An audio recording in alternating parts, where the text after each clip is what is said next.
Welcome back to the Football Fitness Federation podcast. This is episode 347. I'm delighted to welcome back on the podcast. It's been too long, Sam. Sam Bowring, how are we doing? I'm good, thanks, mate. How are you? Sorry for it's been so long. It's just one of them things, isn't it? We've always got to try and catch up. Hey, 96 was your last appearance. That's not enough time on this podcast. We need to get you on more often. I think I've got a few more grey hairs since then. Sam, give us a little update. So obviously, we were just chatting then about what you're up to now, but give us people a little bit of background on yourself. I don't actually know what position you were in when you were on the podcast last. You probably know better than me, but give us a bit of a background, the roles you've been in, what you've done recently. Yeah. So hi everyone. My name's Sam Bowring. I've just left Loughborough Sport as the head of support of performance for the lead S&C positions, and that's been a collaboration with the Loughborough Sport and NFL Academy. I'm currently doing my PhD, which is to be based on youth football, and that's going to be in partnership with York St John and Playmaker. I've also played internationally rugby league for Wales, so I've got quite a large background, predominantly been in professional sport since 16. My previous roles have been, I'll try and work backwards from where I've been at. So I've been at Doncaster Rovers as head of sports science, and that was for 3 years within the EFL. I was at Wolverhampton Wanderers for just over a year as under-18s lead performance coach. I've been Barnsley head of Academy Sports Science and Medicine. I was there for 2 years.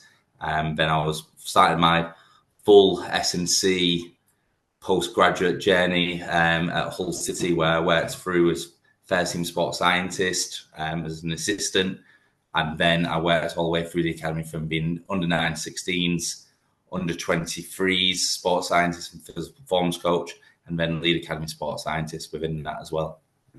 And remind me, Sam, did you have, obviously you had experience playing rugby, but did you have experience in the S&C sports science side with rugby as well? Weirdly, no. I've always kept myself to sort of football and now the NFL Academy. For whatever purpose or reason, it's just never really fallen into that sort of rugby side with my playing background. More or less, it mostly with rugby, you only got rugby league. There's only 12 clubs. There's only 12 clubs in rugby union, so it's very much more specific within that area of work. Obviously, when you work in football, you've got a minimum of 92 teams to work across. So the job opportunities are mostly, the challenges are mostly more varied than what you'd mostly get in rugby. Brilliant. Well, obviously, I wanted to get you on to catch up because I think, obviously, with the clubs that you've mentioned, the positions you've been in, there's a lot of experience there already. But then with your most recent role, I think it's really interesting. We've spoke a lot on the podcast recently about learning from different sports, different coaches working in different sports. And I thought it'd be fascinating to get your perspective of working with players preparing for the NFL, but also with your football experience as well. So just give us a little bit more detail on what that role involved, maybe some of the athletes that you're working with and what you're preparing for. Yeah, so basically the whole remit of the NFL Academy is to try and give people an opportunity from being in Europe or Africa to have the opportunity to go to American colleges. And ideally from a more overall precise aspect of it is to try and get players into Division 1 college, because usually if you get into Division 1 college, just like if you're in a Category 1 football club, usually if you're in Cat 1, you've got, the chances are that you're going to make it as professional or go to the next step at Ivy League within NFL. Their stats are just as ruthless as to when it comes to football, for when you talk about how people have graduated from academies to then having longevity within the NFL. The NFL has a little term called "not for long." Yeah, so it is a ruthless industry. So to be precise, we've got players within that aspect where mostly very little training history, whether that's from an S&C background or from an American football background. So you've got a lot of players that have come from playing maybe twice a week, 3 times a week within their sort of younger amateur backgrounds and from their grassroots connections. So then when they sign up to the NFL Academy, It goes from being a 2-day, 3-day program to, as you can imagine, then from a football aspect, it goes to a full-time program where every day of the training, they've got a session in the afternoon, and then predominantly there's a physical gym session or a track session, but will take place in the morning. That's Monday, Tuesday, Wednesday, Thursday, Friday throughout the whole week. And then because you've got mostly 70% of the players are non-Brits, i.e. European, African, then obviously there's a educational background of how their qualifications have to replicate for NCAA regulations. So predominantly the players are in full-time education, such as doing A-levels or BTECs of that nature. Wow. There's a lot of spinning plates there, mate, then, isn't there? Yeah. In terms of the role. No, it's really interesting. In terms of the work then with the players, so how are they assessed in terms of getting that move into the Division One opportunities then? So it's a wide skill set, really, because for them to even get into the NFL Academy, they're either got a playing history or they've got more or less a physical specimen background in terms of, as you've all seen on TV with the NFL Combine, it's pretty much that's been pushed down towards the college system to then what's been brought into the high school system. Now, effectively, the NFL Academy is a high school system. So you've got players that have got reasonable background football from American football perspective, but on the flip side, you've got players that have never really touched American football, never really put pads on, but they've been brought into the academy purely because of their 40-yard sprint, or they've got a ridiculous agility. On the flip side of it, you've got players within the NFL Academy that are 16, 17, and they're already 6'6", and they're already built to block, not run. So you're having to work across different spectrums of strength conditioning, of working with players that need to run, players that need to be agile, and then players that maybe need to move 3 yards, just be a big human being to block and look after their quarterback. So within that whole aspect, which I must have forgot to mention on the previous part, is the performance team that then supports that place within the Loughborough program. So there was myself as being the head of performance sport, and the lead S&C. I had a graduate S&C coach, Josh McConkey, with me to support the S&C delivery of that. And then on the S&C side, we had 4 S&C intern students as well to help support that. And then we had a lead physiotherapist, Alex Allen, and then Richard Brooks to help support him as the lead sports rehabilitator. And then we had 2 MSc paid students as well that came through the Loughborough program. So that overall is what we're, as a performance team, and the structures to try and work on that and trying to build off that is really intense. And then along that, you've got 10 other coaches that are purely American football coaches alongside of that. So the team as well, to try and support 65 players, it's quite a job. Definitely. I'm interested to dive into your perspectives on it, because obviously you've mentioned all your experiences within football and the different age groups you've worked at, different clubs you've worked at. Then taking this challenge of preparing players for this combine, which you can obviously, people might be aware of the combine, you might not, so you might want to just expand on that in a second in terms of exactly what they're preparing for. But how did you find that as a practitioner? It was very strange for me. It's the first time where I actually was working towards a blocked periodization model of this is your competition date and this is what everything's about. And the hardest part I found going into that role, based on where I've been before, was actually not having any games. Yeah. So it was actually 4.5 months of me taking the role to actually seeing them in a game. Right.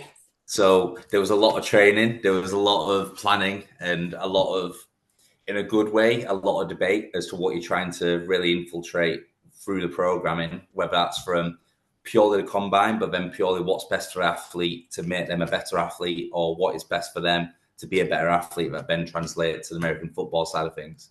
Now, to mostly go back to that sort of combine part, is essentially you have 40-yard in American times dash, i.e. the sprint, within that, there's then a L-cone drill, where it's basically a 5-yard shuttle, then peel up, then come back up 5 yards, turn to the right 5 yards, get around the cone, and then finish. And then another one called Pro Agility, which is called a free cone drill, where you start in, if you can imagine, like a lineman stance in the middle. And basically you put your right hand down, and then you've basically got to do a 3-step crossover, touch the line, sprint 10, touch the line, come back to the start. Yeah. So there was certain positions where for certain players, it suited them more than others, as you can imagine. Within that aspect as well, not just the physical metrics, but a lot of the time, which is what I was really surprised upon, and mostly from the way football biobanding maturity standard of looking at how players are growing. There's a massive big emphasis on the size of players. So looking at their hand size, looking at their wingspan, for example, that type of anthropometric measurements that you don't always consider, but they purely recruit just because they've got big hands or they've got a big wingspan, and that sort of catapults them into a certain position to then play American football, which was another eye-opener in itself. No, that's really interesting. With your prep then, Sam, how much are you preparing players for those tests? And how much are you thinking past that point and thinking about performance? Because that's got to be tough, hasn't it? Because essentially you see a lot of these programs where coaches are really diving into, we've got to nail the combine tests because that's what we're being judged on. But obviously that's not the end goal, is it? The end goal is to then perform on the pitch. Yeah. So how much of, like, what's your sort of thought process with that?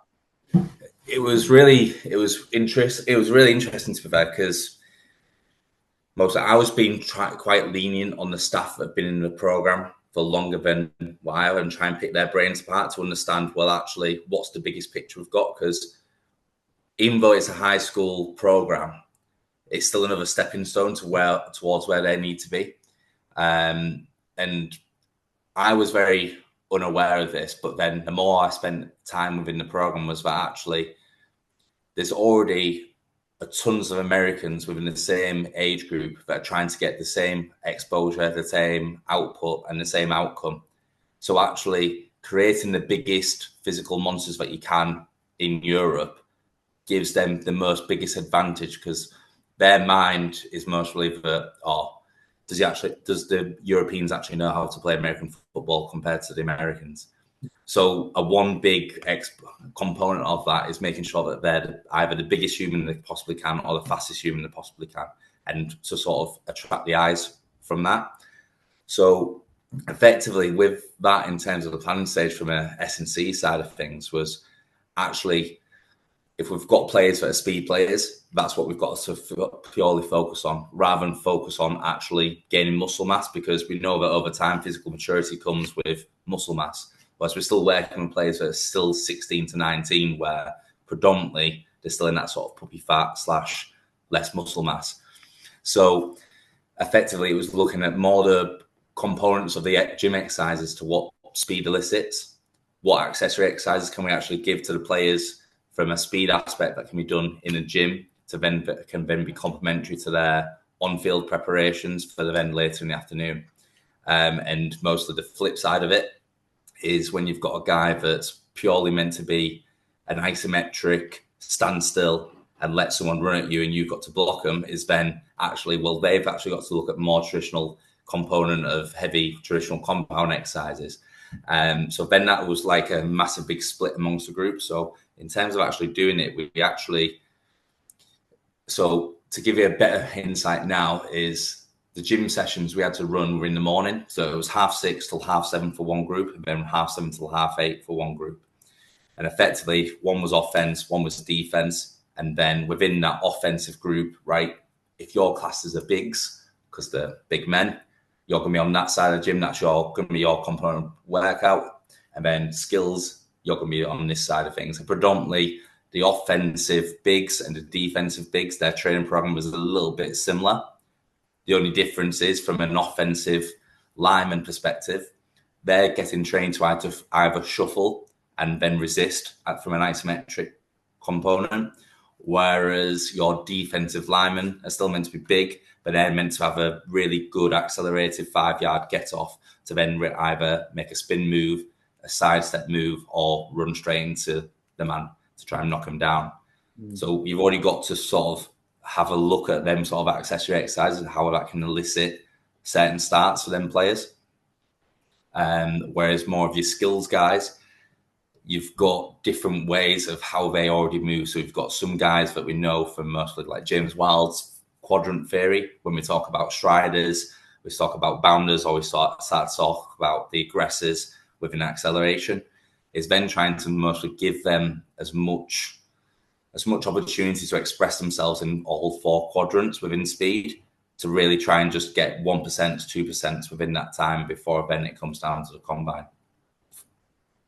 And what is the, you might have already mentioned this, but in terms of the frequency of these sessions, how much exposure are they getting, or you getting with them across the week? Yeah, so predominantly it was 3 gym sessions within the morning, so Monday, Wednesday, Friday. Yeah. And then we'd have track sessions, purely speed-based track sessions on a Tuesday and Thursday mornings. So in terms of the actual schedule, it is relentless. And then the training predominantly 2 till 4, 4 till 6, depending on the day, in the afternoon as well. So it is quite a relentless program. So within that aspect, you're only looking at mostly an hour, at least every day. We had maybe an hour and 20, an hour and 15 with the players.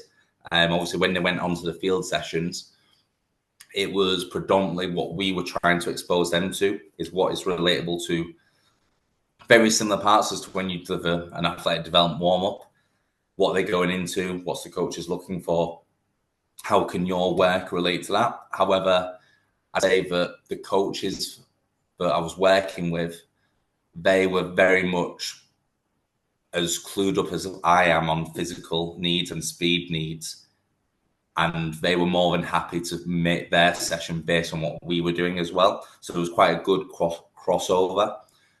So, for example, if we've been doing a track session that's been focused on acceleration, and we know that predominantly acceleration is going to be over 15 yards, then in the afternoon, the focus of the wide receivers was to be closer to the end zone, where they're only 20 yards, 15 yards away from the end zone, and their route running was always focused on acceleration. So whilst they're doing their drills, I'd be picking them off players off the side and going, oh, did you notice your right foot? Did you notice as to why you couldn't power off to then move laterally? Or can we look at your start? Because the way we're trying to train for a 40-yard dash, i.e. three-point stance, like a traditional athletic setup, to them starting a route in NFL, they're stood up, they're sort of leaning a little bit, they're sort of hunched back, they haven't got the thoracic spine switched on. So it's like then trying to have that sort of balance of what you're trying to train in the morning from an accelerated perspective to then how that then looks from a field perspective. Yeah, that makes sense. What's the difference in focuses on those 3 days? So you mentioned about the sort of free exposures in terms of the gym sessions. How much did that vary, and what was the focus for each day? I know you've obviously mentioned it there in line with the coaches. Yeah.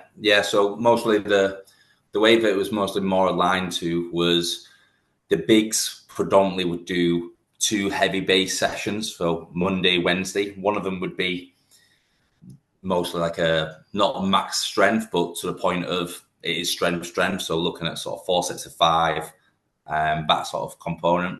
Ideally, it would have been 5 sets of 5, but when you've only got an hour's gym session and you've already got other components to think about, it was more to do with the lower the sets, have the intensity in the reps. Whereas the Wednesday would then be a bit more of a focus on speed strength.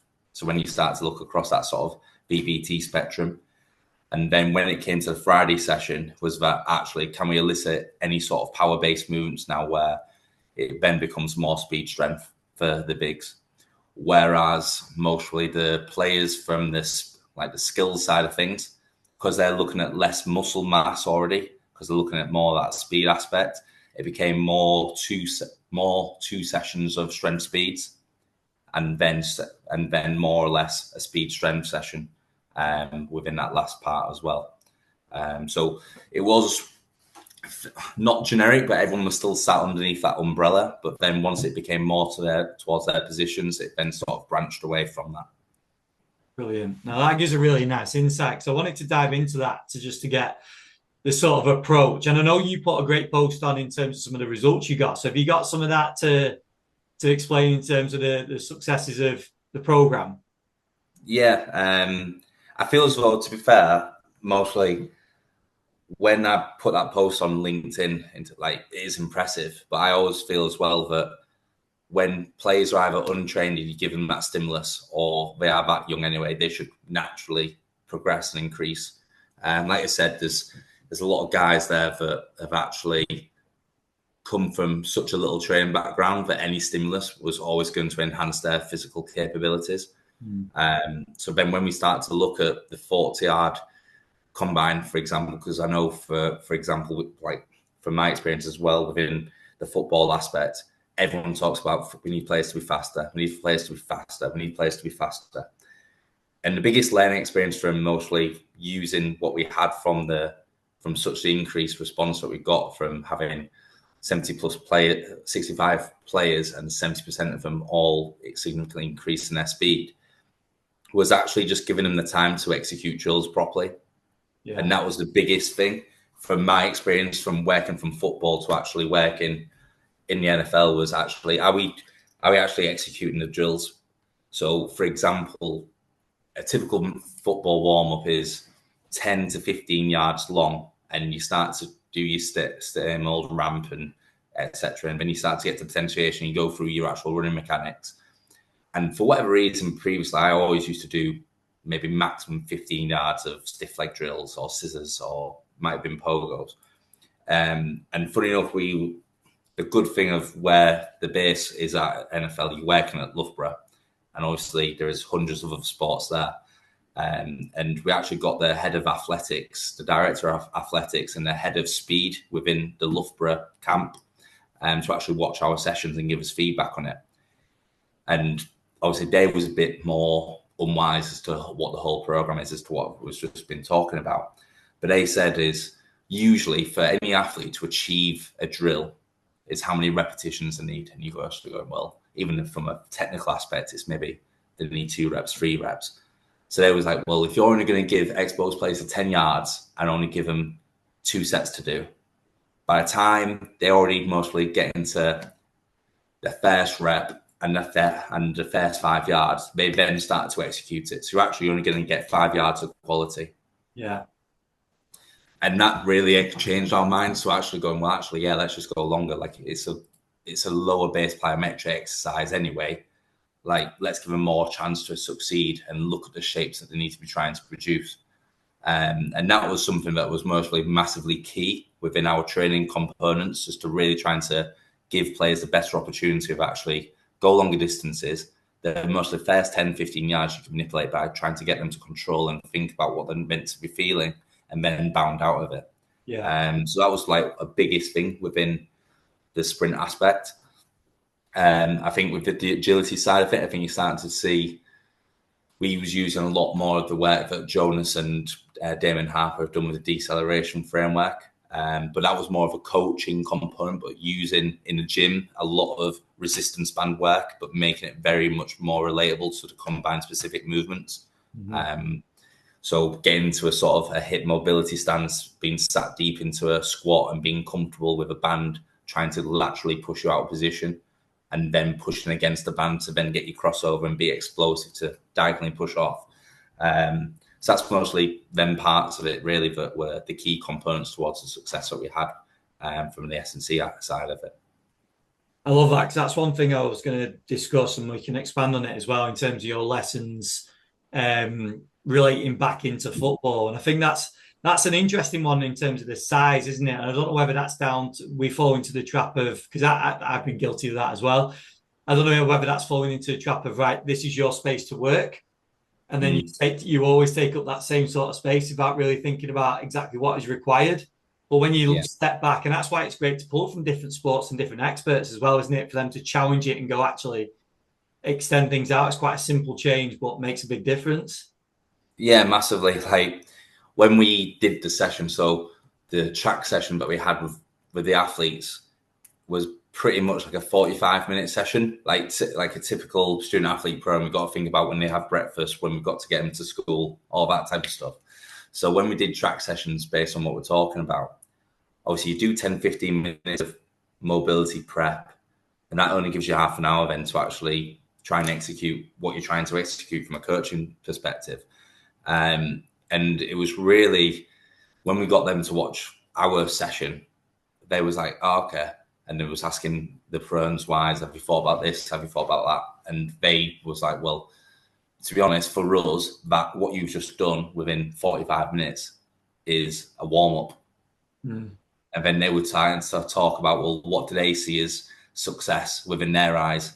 Because we talk about success being stiff athletes in terms of stiffness qualities, but how do you actually look at it and make a judgment on it, and give immediate feedback on it, and for you to know exactly what's right? And there was really good where it was like, look, you're looking at feet to try and look at the stiffness and looking at the heel drop, when actually looking at the hips will tell you if they're moving up and down.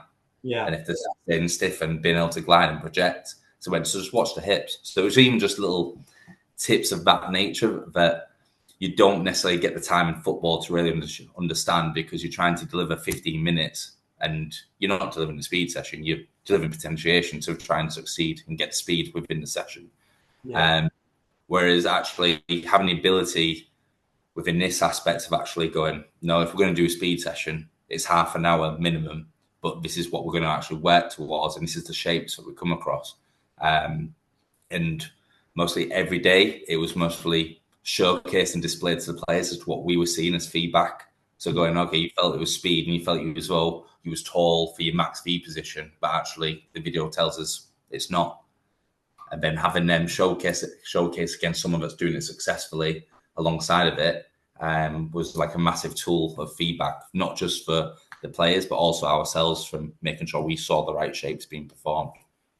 And I think that was one of the biggest things, really, is if I was, wherever my next opportunity works in terms of working, is if I'm going to do a speed session, I'm going to make everything a little bit longer, but making sure the players are educated to know why that's being delivered. But also, I was really impressed with the NFL academy coaches, with their knowledge and what they knew their positions needed to really succeed from a physical perspective. But really to the point of, well, what have you done this month? Because I want to make sure that the terminology is the same. Or it's, well, actually, have you overloaded them? Because if not, like blah, blah. And there's football coaches that do that anyway. But in terms of like the real demanding technical cues from what you want to see, and they'll pick up and go, you're not picking up your feet. I've seen your toes go down and you're taking too much heel drop. Like even just like you'll see that they'll give players that information as well, which is really useful for if you feel as though you need that sort of consistent message being pushed through to the players. There's a couple of episodes we've done recently that you've basically replicated exactly what they've said, because we did the episode with JB Marin and he talked about having enough time, and if we're looking at speed, not just having 15 minutes, having longer sessions, which obviously you just mentioned. Then the session with Brendan at Villa, and he was talking about the consistency of language, and I think that's really interesting, just hearing your perspective of drilling this certain cues with players, but then the, I suppose, technical, the sport staff then repeating that. It's just, that's where it becomes really beneficial, isn't it? Yeah, it's massive, like really important. And mostly to break it down more, like more reflections I've had on this process is, well, actually, everyone wants everything from a player. Coaches want more time to develop the player technically. I want more time to develop the player from a physical. You've got education that wants them to have more education time done to make sure they get the quals done. You've also got the psych, the nutritionist, but wants more time because they want that bit of extra 2% juice. So it's really trying to figure out as to, rather than having a 45-minute session on field or half an hour, is actually, well, when you do your activation gym-wise, because it's such a common theme now and it's such a good consistency that players are now getting in the gym beforehand as part of their own individual prep, is actually, well, what can you actually elicit from doing wall drills using the gym barbells, for example, and actually using that as your micro dose either every day of doing, whether that's your hip RDL wall drives, whether that's going to single legs, and really getting to think about the heel drop whilst doing that exercise is then becomes arguably your coaching exposure. Yeah. So I think like how you manipulate that, it's all to do with the environment, but then making sure that coaches understand that actually we're not just trying to get them big, we're getting them in the gym now because we can get them in here and actually coach some cues that will help them be technical, where we already know what we're trying to look for from us from a language and a success point of view. It's optimizing every point of time that's available between you and the, isn't it? And that's within your session, that's before your session. But then, like you mentioned before, which I thought was really interesting, that's actually in the training session as well, where you can go observe, but also feedback. But I suppose that's then important that you have the relationship with the coach leading the session, isn't it? To be able to step in and give a little bit of coaching along the way as well. Yeah, massively. And to be fair, I didn't realise the important, mostly from a football aspect, is, and to then American football, is the head coach in American football really relies upon whoever's leading that physical development side is nearly pretty much the assistant coach.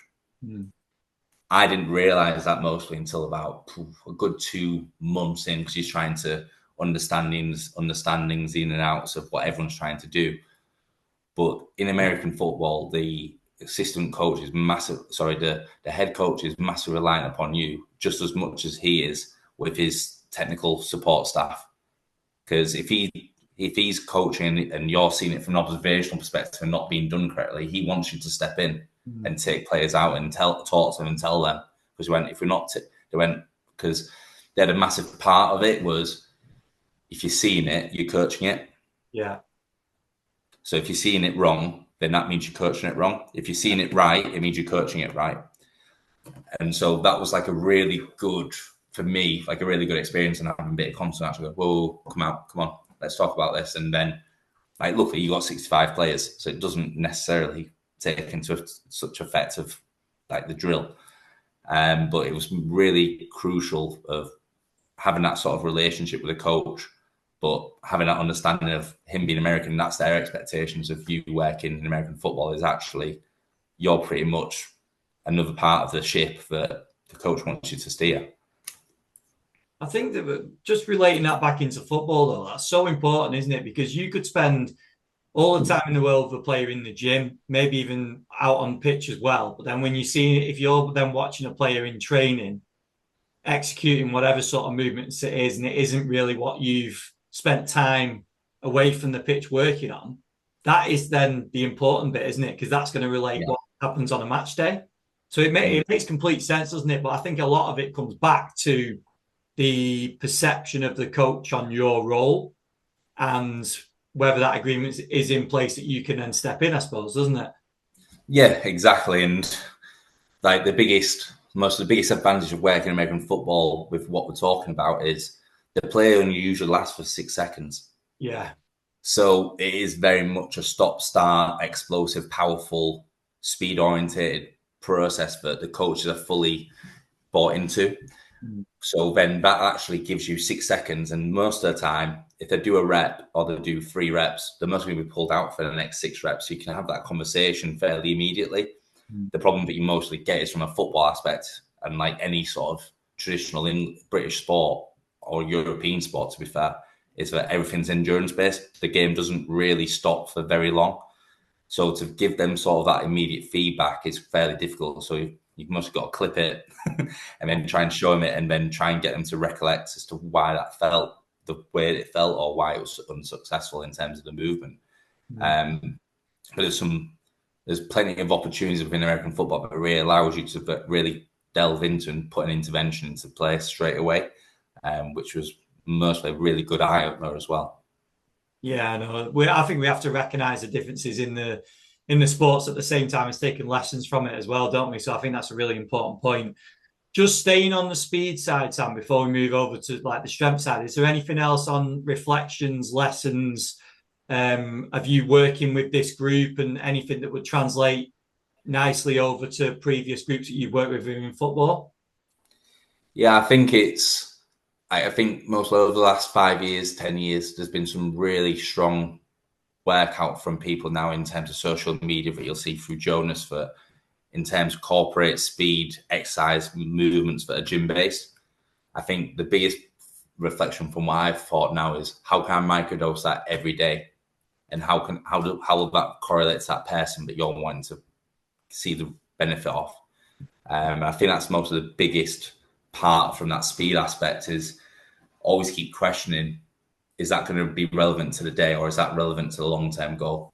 I think in the role that I've been in and using the heads that you've got, it's really trying to really have that plan, but be quite vigorous and stick to that plan. It can be flexible, but be patient with the plan, because every plan either takes 3 months, 6 months, it might be a couple of weeks, and you go, brilliant, great. But I think it's mainly making sure that try and stick to your plan and give it time. Yeah, no, that makes sense. That's class. If we look at the strength side, obviously you talked about the structure of the strength sessions and the sort of exposure the athletes are getting within the gym. And I know there's obviously some quite different priorities, I suppose, especially for the bigger players that have got a different role to what we're going to be doing on a football pitch. But what are some key lessons from working with the group on the strength side within the gym that we could potentially learn and take across the football? Yeah, I think to be fair, the biggest part of it is actually getting players to be engaged. So obviously I've spoken about the gym times that we actually have with the players. Yeah. So as you can imagine, doing that nearly every day is a drain. Mm. But really, I feel as though in football it can be a bit of a right, let's get in and let's crack on, rather than actually showcasing the rationale why you're doing specific exercises, why we're doing a split squat. Is it to make sure that we've got the glute med strong? So, and how is that relevant? And maybe on my own reflection is I don't think I've maybe educated players well enough as to how each movement can be elicited towards their physical performance and how that then becomes relatable to their sprint speed, or how that then specifically becomes relatable to their football action. And I think that's something that at Loughborough, because, like, don't me wrong, Loughborough has amazing facilities. So the buy-in, the actual the easiness of having a presentation up on the side and going through with these movements, and this is how it's incorporated and showcasing them, how this is going to fire up the glute med and make their glute med stronger to make sure that the pelvis becomes stable of pushing out of a deep split squat. That type of aspect of education, time, and then doing a warm-up that sort of elicits the speed that you're trying to elicit, if that makes sense as well. So rather than just going into it and going, right, we're doing 4 sets of 6 or 3 sets of 6 in football, which is traditional in the first 2 exercises, is actually going, well, I know I'm doing a drop jump off I know I'm going to do, so for example, I'm going to do a back squat then into a drop jump, but actually how much emphasis within your warm up to then prep them for the execution of the drop jump. I'd say most probably from my experience and seeing the time limitations that you have is actually, have you actually done any sort of plyometric preparation to get them ready to actually execute it for when you want that potentiation to be affected? Yeah. Most probably not, because of time constraints. But then how are you going to give yourself that time to then make sure you can do it, to then make sure that, like you just said, every bit of time is golden. So are you giving them the best opportunity to actually execute? And that's mostly one of the biggest reflections and possible the ways of moving my working forward is that. I think that relates quite nicely to what you were talking around, the warm up for speed, or sorry, the speed work and the distance as well, wasn't it? Yeah. If we're using those first few sets on a drop jump essentially to get players familiarized with the exercise, and it's not really achieving what we're setting out for it to achieve, is it? And that's exactly what you're Exactly. talking about, those first few yards of the speed movements that we're talking about before. Yeah, So exactly. yeah, it crosses over really nicely. But I think it's a really, really important point, that as well. No, definitely. I remember when I first went into a role at Wolves and I did a 5-minute warm up as part of the gym, and nobody had ever seen it like relatively done. And I was at Wolves during COVID, so everything was really time constrained and precious. Yeah. And it was something that at Wolves I went away from. But then looking back at it, I'm looking and going, no, because everything was related to doing the session. So then when they were done the warm up, it was ready to go. I think that's the biggest piece now is for me now is if I'm getting a football player straight after a training session, whether that's been from their team perspective and it's like gone straight from the training field and they're going straight into a gym session, and they go, "Oh no, I'm warm, I'm ready." Okay, yeah, you're warm and ready, temperature wise. Yeah. Yeah. But you're not actually ready to execute what I want you to execute. So actually, I want you to do this. And whether that's making it manipulative to saying this is your session or this is a warm up to your session, you must have just got to use the warm up word completely differently as a bit of a buy-in tool for them to understand that, no, you're doing this to then prep for your main part of your session. Well, that's the important bit as well, isn't it? Whether we actually even need to mention warm up or whether it's just included within because you know what it is. Yeah, Well, exactly. if you mention that to a player, it's probably going to be a different sort of approach to, these are our sets. Yeah, exactly. And it just makes me think about when you're talking about your velocity-based training work before as well. Like if players are coming in and we're trying to set out on the first couple of sets to achieve whatever it is we're trying to achieve, essentially those first few are going to be the sets for them to build and to try and get to that point, aren't they? So we can't just throw players straight in and expect them to be there straight away. No, exactly. And if you're looking at trying to do a strength-based session, and like obviously with NFL academy boys that we had, like the first set was never really counted. Yeah. Whereas sometimes in football, mostly because they lift less, which is for obvious running demand reasons, is actually still being strict. Like I'm mostly not trying to say I'm a strict person or anything, but if you know what the person can do individually, unless there's like a certain underlying issue, then for me, the first set anyway doesn't really count because you're just getting yourself prepped and ready for the movement. Yeah. But I think in football, it's just like those little sort of nuggets of options and how you sort of sell that point and how you sort of display it is much the key part of, especially with what my learning reflections are from the process anyway. And what's your sort of mindset around that? Because I think the education side is really interesting, isn't it? About getting this message across to players. But at the same time, there are the time limitations that you're not going to be able to be putting numerous presentations up, sitting the players down, having loads of time, and that's just the reality, isn't it? So what's your kind of thought process on the education side with players? What would you do more of? What would you maybe do? Like, how would you utilize the time? So to be fair, the one thing with the group that I've just been working with is actually putting challenges into the group.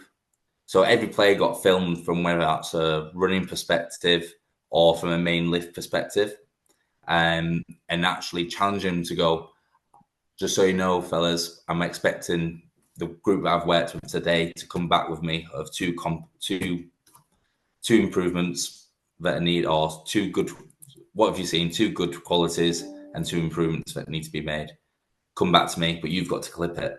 And it's sort of giving them that sort of bit more accountability to then come up to action. So then the coach comes to you and goes, "Oh, who came to you then?" And I go, "Oh, it's such and such, such and such," and you can sort of pickpocket the ones or guess the ones that aren't doing it to the ones that are.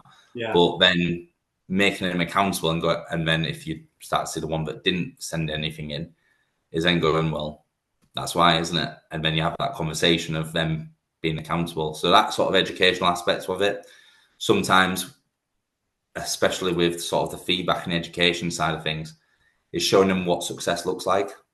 Yeah. I think that's the biggest thing. And then celebrating success when you have seen it being done properly. So we used to do so typical stuff that you normally see is competition leaderboards. But what would identify as the ones that have had the most significant change within a week from an increase as well. So if you've got someone that's still a developmental athlete within the program, whereas you've got someone that's more experienced, is still trying to celebrate the wins that you can see. And that's something that's making it then into a highlight package that we've done for the end of a month. I think we've done it for the end of a week, but then we felt as though the celebration of it every week doesn't become as important because people just think it's another one. Yeah. So we used to do it every month, where whether that's the biggest change or whether that's the biggest success, but then showing them what that success was. So when we did recorded times, we put the full run on, and then the actual celebration of it, the team coming together of it. We actually used to, at times as well, just change it up, just to, as you can imagine, with the schedule, with the feedback, was actually no gym sessions, but you're having individual meetings. Mm. And that would then pretty much have a good conversation with players and actually get them to understand, actually, do you know why you're doing this? Yeah. And most of the time, I'm going to say, and I learned very quickly with my broad north accent from being in Yorkshire, and then talking to a group of 65 players and 70% of them are not British, Yeah. is that I can only say certain words and they'll not understand me.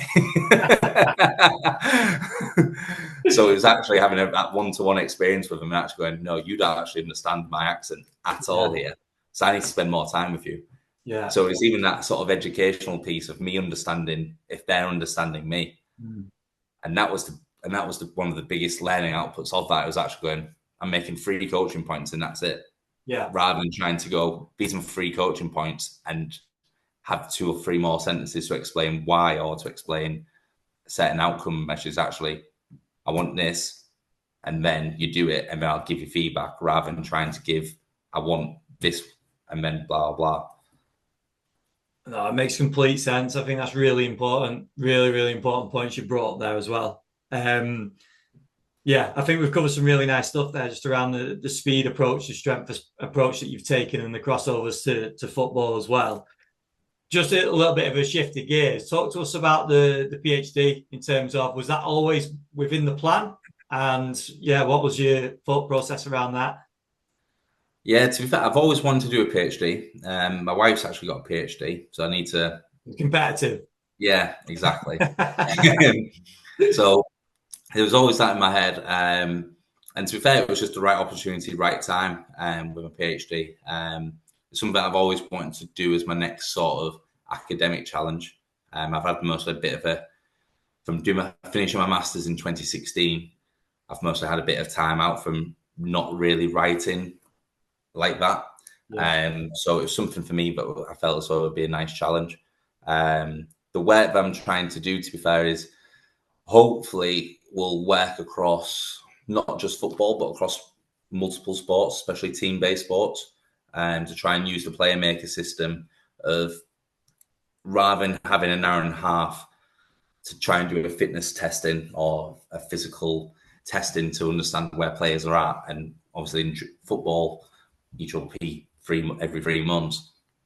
Is, can it not be done within a 20-minute set warm-up where everyone has the same device on their feet, and yet you can still get RSI, for example, you can still get count movement, jump height from just, and everyone doing it at the same time. Mm. It becomes more compliant, more explicit to the nature as to what we're actually looking for. So that's my idea anyway. So how that works out in the long run, we'll see. It'll be very much up and down, as we all know from other guys speaking on your podcast about their PhD experience. So I'm sure I'll be reaching out to some of them guys to pick the brains before I lose more hair. 100%. No, but it'd be great to keep up with that work as well. And obviously, when everything's boxed off, we'll definitely have another conversation about it. But Sam, I think this has been great. It's been brilliant to catch up with you, but also obviously within your recent roles, learning lessons from a different sport. But obviously, there's a lot of things that you can reflect on for football, and a lot of them we can learn as well. So I really appreciate you coming on and sort of diving into the program. No, thank you for having me. I appreciate it. Anytime, I'm always happy to speak to you, Ben. Top man. Sam, just finishes up. If people want to reach out and have questions on what you've done previously, or maybe anything around the PhD as well, where would you direct people to go? Yeah, mostly LinkedIn is quite easy to reach me out, and mostly Sambow91 on X or Twitter, whatever generation you're from these days. Perfect, mate. That's class. Sam, it was great to speak to you. Thanks for coming on. No, Ben, thanks for having me. Appreciate it.